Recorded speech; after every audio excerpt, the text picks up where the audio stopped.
Hi guys, Mrs. Heck again. I'm now going to show you how to work on another step of your mask. So as you remember, we were sewing all the way around. I was sewing the inside pieces of the elastic. To end this, I actually sewed two sewing needles because I want to have the little hole open in the middle here. And so I had to kind of problem solve, and the way I problem solved was I decided that on this end I would sew with this little piece of thread.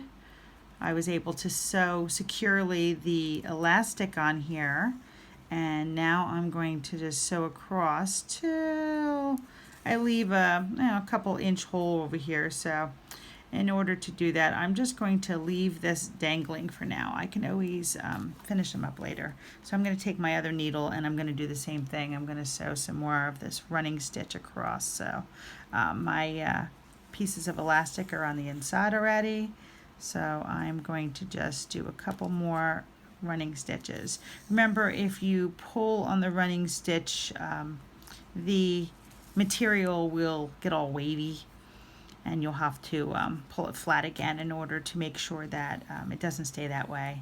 So as you're working on this and making your little running stitches, just make sure that you are paying attention to that. So if you see here, if I pull this really hard, it gets all wrinkled, okay? And then I just have to take my material and give it a tug, okay? And then it'll go back to normal. So remember, your stitches should not be too big.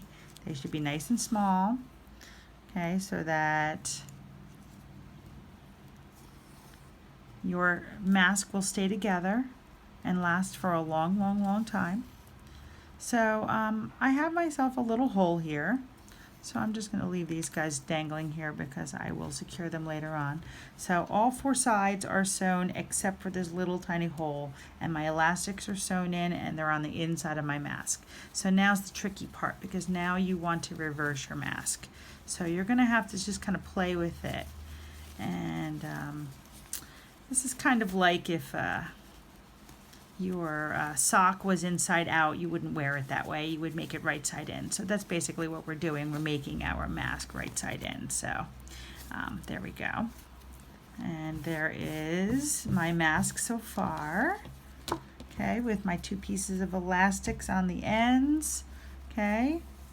And in order to finish up this little hole here, I have to find my needles. They kind of got stuck on the inside.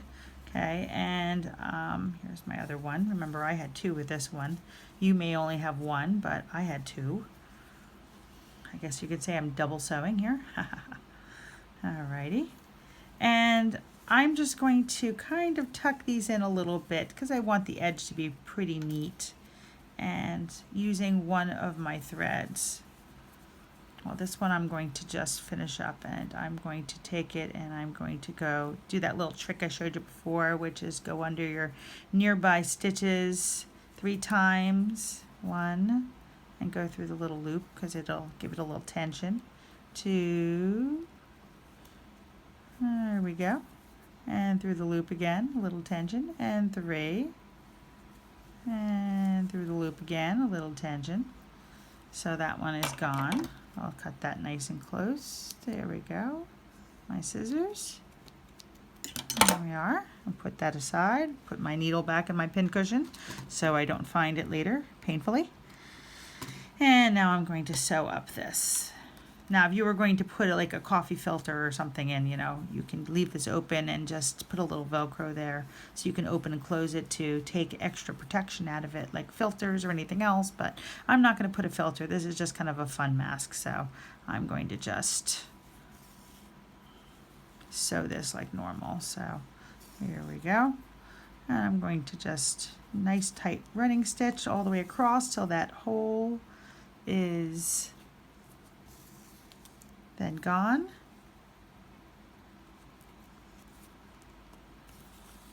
There we are.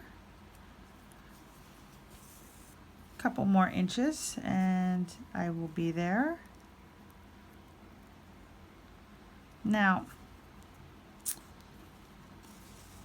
I made a mistake on this mask on purpose because I want to show you what to do.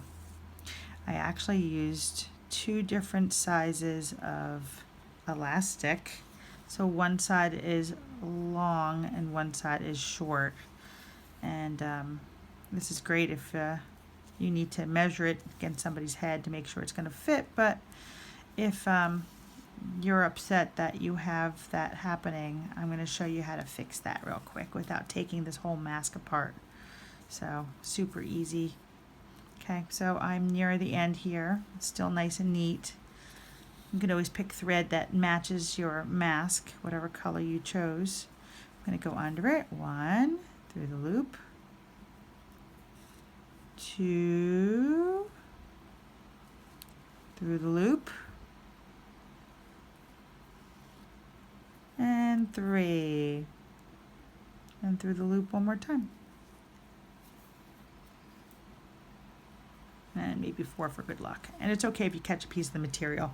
That won't hurt anything, so I'm going to cut that off. So before I do the pleats in this, I'm going to show you here. You see how I have one side that has a big band and the other side has a smaller band, and that's just not going to sit very well on your face. So you want them to be even, but if by accident you did that, you can always just take your band that's too long and fold it. And this you can do if you made it too short after the fact. Take your needle and thread. I'm going to use the same one that I have a little left over on here. And I'm just going to put some stitches in there. And those stitches should hold my mistake. Of course, I would use a thread color that matches the elastic so you can't see it. But that should hold your mistake right there, so that your two sides will be the same length, just like you want them to be. Okay, so watch the next video and I'll show you how to do the pleats next.